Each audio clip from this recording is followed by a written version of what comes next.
Bismillahirrahmanirrahim. Riwayat Al-Imam Alwi bin Al-Imam Faqih Muqaddam. Beliau adalah sosok seorang ulama besar yang mengamalkan ilmunya, sangat kenal kepada Tuhannya, mempunyai martabat kewalian yang nyata, juga mempunyai beberapa makom yang bercahaya. Beliau adalah ayah Al-Imam Abdullah Ba'alawi. Al-Imam Alwi dikenal dengan Al-Ghuyur, yang artinya sangat cemburu. Hal demikian karena kecemburuannya terhadap namanya sendiri. Bahkan kata para ulama, tidak ada seorang dari keluarga Ba'alawi yang bernama Alwi selama hidup beliau. Disebabkan setiap orang yang bermaksud menamakan anaknya dengan Alwi, bisa dipastikan hasilnya tidak seperti yang dimaksud, tidak berumur panjang. Kelahiran dan pertumbuhan Al-Imam Alwi. Al-Imam Alwi Al-Ghuyur lahir di kota Tarim dan tumbuh besar di bawah asuhan dan bimbingan sang ayah. Didikan ayah beliau serta perhatian kepada beliau membuat Al-Imam Alwi menjadi seorang yang luar biasa. Bahkan ketinggian makom beliau di sisi Allah Subhanahu wa taala menjadikan setiap orang yang bertawassul dengannya akan dimudahkan hajatnya oleh Allah Subhanahu wa taala. Sebagaimana telah disifatkan para ulama al-arifin. Artinya ada 3 orang dari kalangan Ba'alawi yang perlindungan dan pertolongan mereka selalu siap. Pertolongan diumpamakan seperti kuda yang telah memakai pelana dan tali kekang. Barang siapa yang ketika berdoa bertawassul dengan mereka, niscaya permintaannya akan dikabulkan oleh Allah Subhanahu wa taala. Mereka adalah Al-Imam Alwi bin Faqih Muqaddam, Al-Imam Ali bin Alwi bin Faqih Muqaddam, dan Al-Imam Umar Al-Muhdar.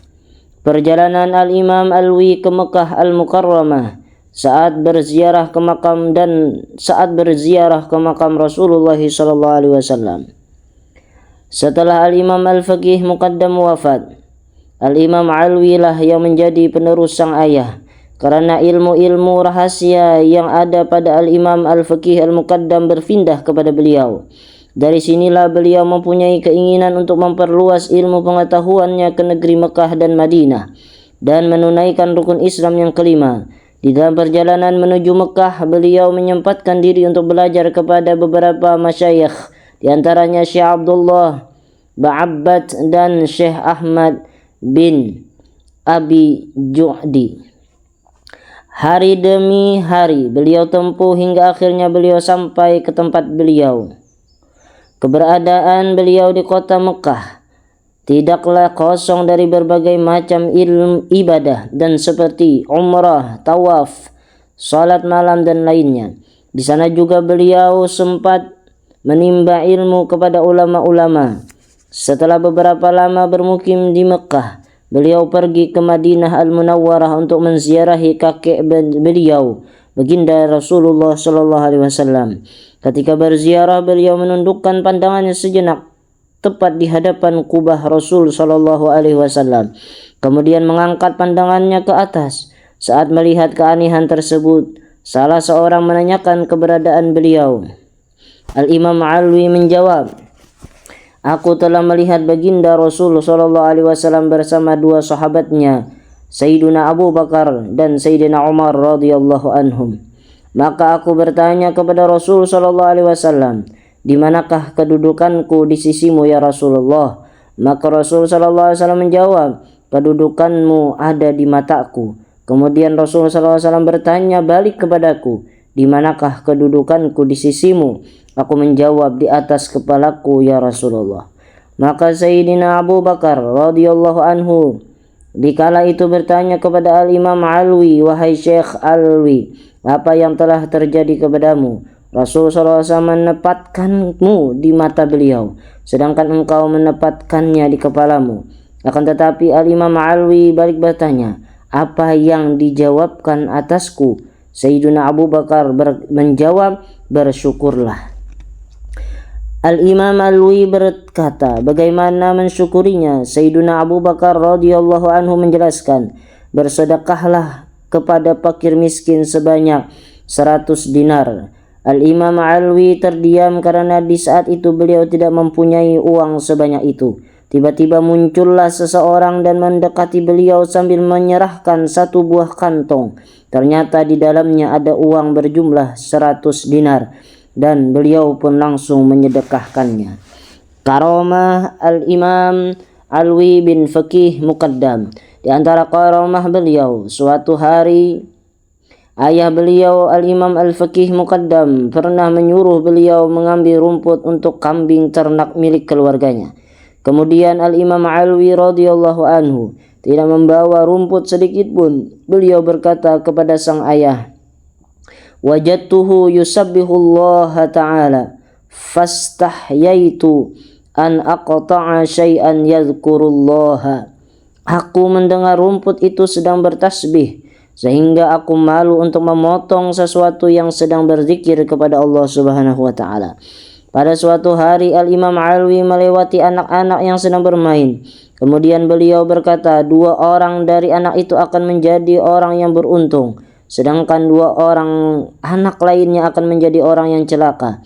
Setelah beberapa tahun, 2 anak yang beruntung itu menjadi ulama ahli bidang fikih, dan keduanya adalah Syekh Ibrahim bin Abi Sulaib dan Al-Faqih Ba Umar. Sedangkan 2 orang lainnya menjadi orang yang celaka hidup di dalam harta yang haram. Sungguh benar apa yang dikatakan oleh sang ayah pada suatu hari kepada beliau, anta ta'rifu syaqiyya minas sa'id. Engkau dapat mengetahui orang yang celaka dari orang yang beruntung.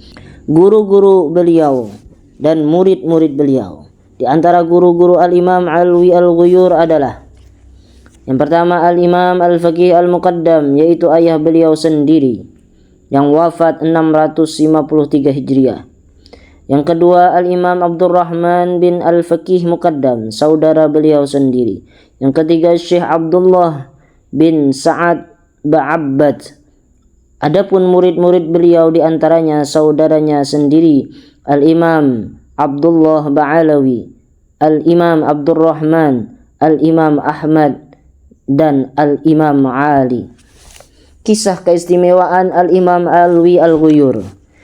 Suatu hari kesaudaranya Al-Imam Ahmad mendengar tentang kemasyhuran dan ketinggian pangkat Syekh Abdullah Ba'abbad. Beliau pun ingin mencapai apa yang telah dicapai oleh Syekh Abdullah Ba'abbad. Kemudian Al-Imam Alwi mengetahui kejadian tersebut sambil berkata kepada saudaranya, jika kamu taat kepadaku, aku akan memasukkanmu ke ruang khalwat selama 40 hari. Maka engkau akan mencapai martabat yang lebih tinggi dari martabat Syekh Abdullah Ba'abbad. Diceritakan ada seorang laki-laki tergelitik di dalam hatinya rasa protes kepada Al-Imam Alwi. Laki-laki tersebut mempunyai penyakit was-was dan hal-hal lainnya menimpa dirinya. Pada suatu hari dia kehausan tanpa henti-hentinya, kemudian meminta maaf dan doa kepada Al-Imam Alwi agar dihilangkan dahaga dan was-wasnya. Al-Imam Alwi lalu mendoakannya, maka dengan izin Allah laki-laki itu pun sembuh dari penyakitnya. Wafatnya Al-Imam Alwi bin Faqih Muqaddam, seorang alim besar yang dikenal sebagai sosok yang memiliki kedudukan yang sangat tinggi di sisi Allah serta keistimewaan yang luar biasa, dihiasi dengan akhlak-akhlak yang mulia, pasti pada suatu hari akan kembali kepada Allah Subhanahu wa taala. Pada hari Jumat 20 Dzulqa'dah tahun 669 Hijriah, Al-Imam Alwi berpulang ke rahmatullah. Kepulangan beliau ke hadrat ilahi penuh dengan rasa duka sebagaimana ayahnya. Jasad beliau dimakamkan di Zambal, berdekatan dengan makam Al-Imam Al-Faqih Al-Muqaddam. Rabbi fanfa'na bi barakatihim wahdina al-husna bi hurmatihim wa amitna fi tariqatihim wa mu'afatihim minal fitani wallahu a'lam bis-shawab.